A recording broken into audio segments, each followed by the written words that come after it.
Hi friends, పెళ్ళైన మహిళలు మెట్టలు ధరించడం మన హిందూ సాంప్రదాయంలో ఒక భాగం. ఇది అందరికీ తెలిసిన విషయమే.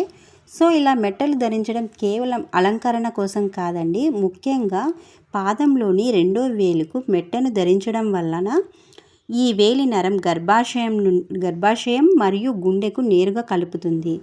ఈ మెట్టలు ధరించడం వలన గర్భాశయం బలపడుతుంది. ఇది రక్త ప్రవాహాన్ని క్రమబద్ధీకరించడం ద్వారా గర్భాశయాన్ని ఆరోగ్యంగా ఉంచుతుందండి. మరియు స్త్రీలకు నెలసరి వచ్చే ఋతుచక్రమం క్రమబద్ధీకరించబడుతుంది. వెండి మంచి కండక్టర్ కాబట్టి ఇది భూమి నుండి వచ్చే ధ్రువశక్తిని గ్రహించి శరీరానికి పంపుతుంది. ఈ విధంగా మన సాంప్రదాయంలో మెట్టలు ధరించడం వెనుక ఇంత గొప్ప సైన్స్ ఉందండి. Thank you for watching this video. Bye అండి.